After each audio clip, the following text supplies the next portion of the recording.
ନମସ୍କାର ଦର୍ଶକ ବନ୍ଧୁ, ଆଜି ଅକ୍ଟୋବର 8 ତାରିଖ ମଙ୍ଗଳବାର। ଆଜି ସକାଳର ଗୁରୁତ୍ୱପୂର୍ଣ୍ଣ ଖବର ଉପରେ ନଜର ପକାଇବା। ତା ପୂର୍ବରୁ ଯଦି ଭିଡ଼ିଓଟିକୁ ନୂଆ କରି ଦେଖୁଛନ୍ତି, ତେବେ ଆମ ଚ୍ୟାନେଲକୁ ଏବେ ହିଁ ସବସ୍କ୍ରାଇବ୍ କରି ପାଖରେ ଆସୁଥିବା ବେଲ୍ ଆଇକନ୍କୁ କ୍ଲିକ୍ କରନ୍ତୁ, ଯାହାଦ୍ୱାରା ଆପଣ ସର୍ବପ୍ରଥମେ ଲାଟେଷ୍ଟ ନ୍ୟୁଜ୍ ଜାଣିପାରିବେ। କାଲି ସକାଳ ଯାଏ ଘଡ଼ଘଡ଼ି ବର୍ଷା, 23 ଜିଲ୍ଲାକୁ ୟେଲୋ ୱାର୍ଣ୍ଣିଂ। ଭୁବନେଶ୍ୱର, କାଲି ସକାଳ ଯାଏ ଘଡ଼ଘଡ଼ି ବର୍ଷା, ବିଜୁଳି ସହ ଘଡ଼ଘଡ଼ି ବର୍ଷା ପାଇଁ 23 ଜିଲ୍ଲାକୁ ୟେଲୋ ୱାର୍ଣ୍ଣିଂ ଜାରି କରିଛି ପାଣିପାଗ ବିଭାଗ। 12 ତାରିଖ ଯାଏ ରାଜ୍ୟରେ ବର୍ଷା ନାହିଁ। ପରେ 11 ଓ 17 ତାରିଖ ଭିତରେ କେନ୍ଦ୍ରୀୟ ବଙ୍ଗୋପସାଗରରେ ଆଉ ଏକ ଲୋ ପ୍ରେସର ସୃଷ୍ଟି ହେବାର ସମ୍ଭାବନା ରହିଛି। ଏନେଇ ଆକଳନ କରିଛି ଆଇଏମ୍ଡି। ଏହା ଅଧିକ ଘନୀଭୂତ ହୋଇ ଡିପ୍ରେସନରେ ପରିଣତ ହୋଇପାରେ, କିନ୍ତୁ କେତେ ଘନୀଭୂତ ହେବ ଏବଂ କେଉଁ ଦିଗରେ ଗତି କରିବ ସେ ନେଇ କିଛି ସ୍ପଷ୍ଟ ହୋଇନାହିଁ। ଧାନ ପରିବହନ ଗାଡ଼ିର କାଗଜପତ୍ର ଠିକ୍ ନଥିଲେ ହେବ କାର୍ଯ୍ୟାନୁଷ୍ଠାନ। କଟକଣା ପରେ ତେଜିଲା ଚାଷୀ ଅସନ୍ତୋଷ। ବରଗଡ଼, ଖରିଫ ଧାନ ସଂଗ୍ରହ ପ୍ରକ୍ରିୟାକୁ ଆଉ ମାତ୍ର ମାସେ ରହିଛି।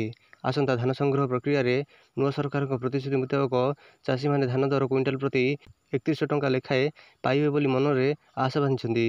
କିନ୍ତୁ ବିଗତ ବର୍ଷଗୁଡ଼ିକରେ ଧାନ ସଂଗ୍ରହ ପ୍ରକ୍ରିୟାକୁ ନେଇ ସେଭଳି କିଛି କଟକଣା ନ ହୋଇଥିଲେ ମଧ୍ୟ ଏବେ ଆସନ୍ତା ଧାନ ସଂଗ୍ରହ ପ୍ରକ୍ରିୟାର ଅବ୍ୟବହିତ ପୂର୍ବରୁ ହୋଇଥିବା କଟକଣା ଚାଷୀଙ୍କ ମୁଣ୍ଡରେ ଚଡ଼କ ପଡ଼ିଛି।